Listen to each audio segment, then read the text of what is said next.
at I this agree. point. I just feel that you should maybe amend it to say, as long as they have a permit to carry and it is not in sight of public,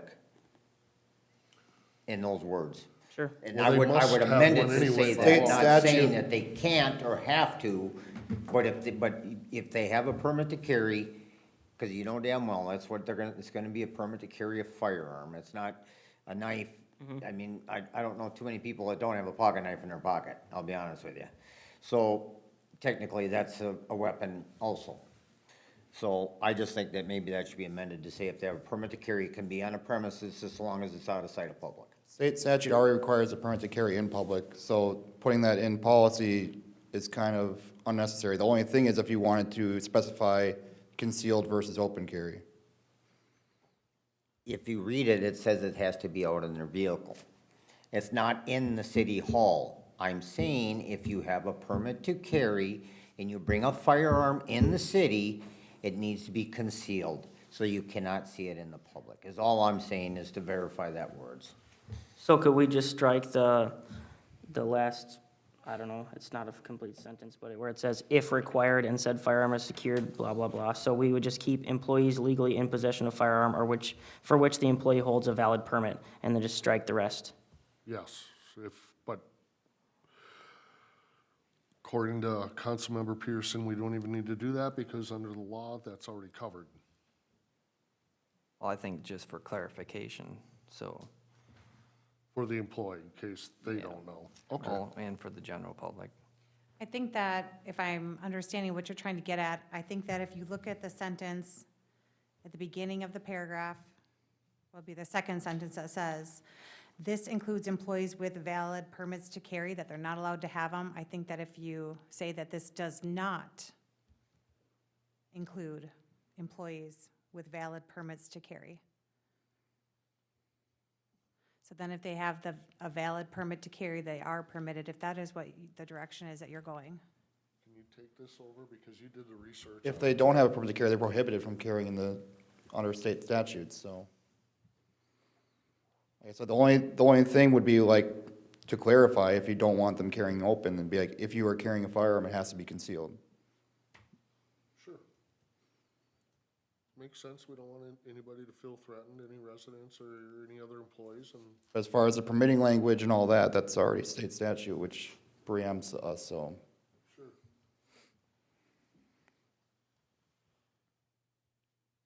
I don't think we should disallow, technically, if you have a firearm on your hip and your shirt comes up over it, now it's not a concealed carry. So what if someone's sitting at their desk and it slips and then another employee is wanting retribution on them and they call about not Which- concealing, That's why I just want revocation. right? Makes sense. So I make a motion to revoke the portion of possession or use of a dangerous weapon from the personnel policy. All of it? All of it. I'll Second second amendment is that. the second amendment. We can't revoke, I don't think it would be smart for us to get rid of, so what would you be modifying exactly on that? It couldn't be the whole thing, because right here it says police officers. Well- Police It's officers, to give them a carve out, which they don't need if we don't have a policy prohibiting them from having firearms. I see, Plus, we do have a motion on the floor in a second. yeah, sorry. Who was the motion on that? How was How was the second? Motion from Councilmember Peterson, second from Councilmember Heeman. All in favor, say aye. Opposed? Aye. I just think it's, if, as long as you have a permit to carry, it does not state on this building, no firearms allowed. If you have a permit to carry, you should be allowed to carry it in here. Texas, one of the most easiest going states on firearms, you cannot have open carry. They see even if it looks like a butt of a gun, you will be detained. I'm just telling you, I just don't want people coming in here and then somebody says, oh, I got my permit to carry and got their gun hanging over their sleeve. You got residents mad. This You're is- not gonna please everybody. This is That's just why I an, said it needs to be concealed. That's why I stated it. But then the This criteria is is just if you for carry employees. on the small of your back and you're going to grab something I'm not gonna argue with you, Nick. You're missing my point, what I'm saying. You want an argument, I'm not gonna give it to you. I gave you my reasons. This is a personnel policy, it has nothing to do with the public. It still is a perception to the public. I don't care what you say or do, it is going to be a perception to the public. Okay. And I only opposed it because I think we should have the lawyer look at it or something before we just make a decision, or have, or maybe even wait until the next meeting, but, Jeff, how did you vote on that? I'm gonna vote, no, because I think we should have a little more thought into how we're gonna word it, because there is that perception if somebody is in here with openly.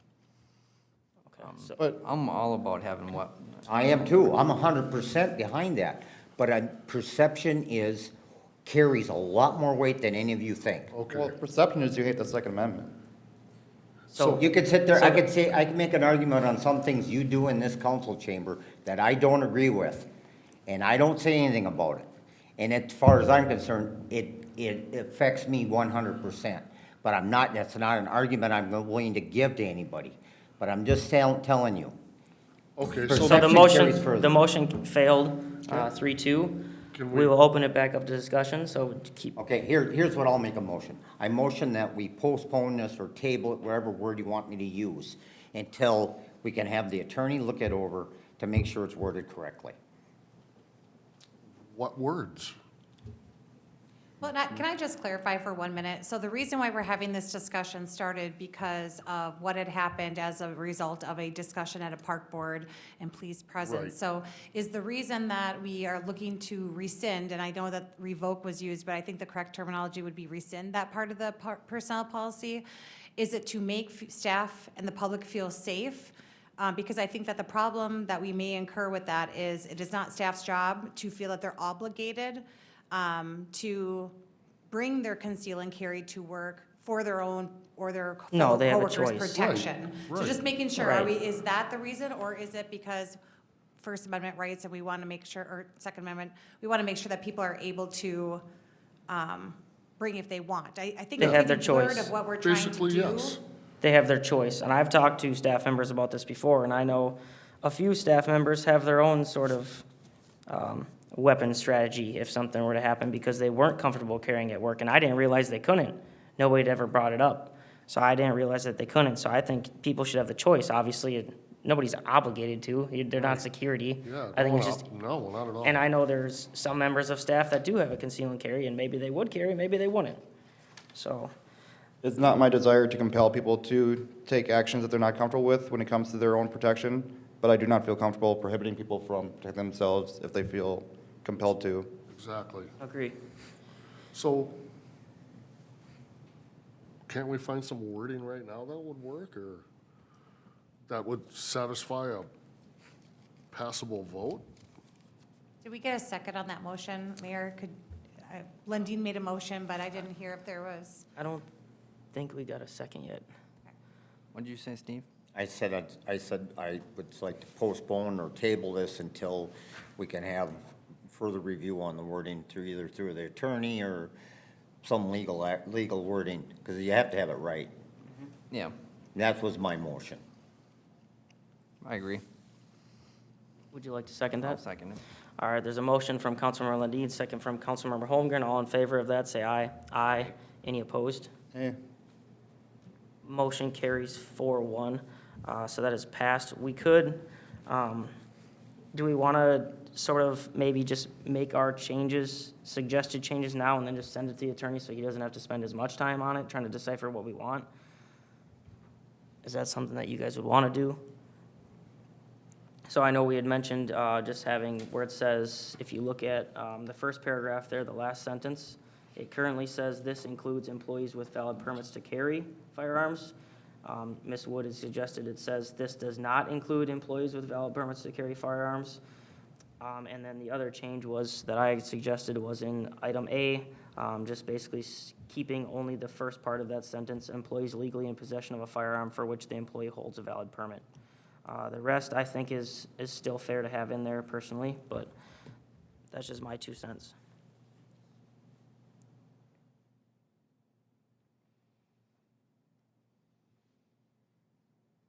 Or would you just like to send it out how it is to the attorney and have him guess at what we How want. much of this personnel policy has ever been looked at by an attorney? I remember a lot of it being, well before I was a council member and attending council meetings, I seen a lot of these personnel issues come up and watched council draw this, and I don't ever remember having an attorney involved in any of it. The attorney reviews always. When we On your typically personnel. send the personnel policy to city council for possible inclusion of statute changes, policy recommendations by staff once a year. We actually did not do that. Usually it comes in December. We didn't do it in 2024 as we were waiting for the state to tie up the whole ESST, and there's been changes. We did approve some of the ESST changes, but with paid medical leave, staff was waiting to get all of those changes together, bundled. It's just dragging on with exactly the rules that we are to follow. But typically, it's reviewed once per year by city council as a whole document, as well, it goes to the attorney for those changes. So most of the time in the past, council and staff would come up with the wording, and then you're saying the attorneys would look it over before it was put in policy, in personnel policy handbook? Okay. All right, then, But Let's this follow one was procedure. drafted, I will say that this section was drafted long before I was here, so I would not be able to speak on this specific section if that was reviewed by the attorney or not. so let's move it on to council whole and decide what we're gonna strike, and then give the wording to the attorney. Or we could discuss it right now and then give the wording that we recommend to the attorney to have them look over. So strike what you're thinking of striking, and We could give this section to the city attorney and say that the direction of council is to allow people with a conceal and carry permit to bring that to the workplace or have it within city hall or whatever, it would be all facilities, imagine, not just city hall, you're thinking any city facility, and then he could come up with the wording. You think he'd be okay with that? It's not, I mean, I don't want to speak for him, but I think so. I Okay, mean, I think that that's gives a fine. clear direction, here's what we have, here's where we want to get to, what legally is the best way. okay, That's this way, I think. That we sounds should just good. do it. It's gonna probably take him 10 minutes to do it. okay, okay. sounds good. That was the motion, so, So I will reach out to the attorney with that, and then hopefully I'll get an answer by and bring back a revision to the personnel policy draft for the next council meeting. okay. That sounds good. All right. All right, so that was the last business item. We will move on to the consent agenda, and I would just like to give a huge shout out to I Stand It Together for fundraising for the event. Their fundraised $16,200, which basically covers all of the city's explicit costs for the event this year. So that's great.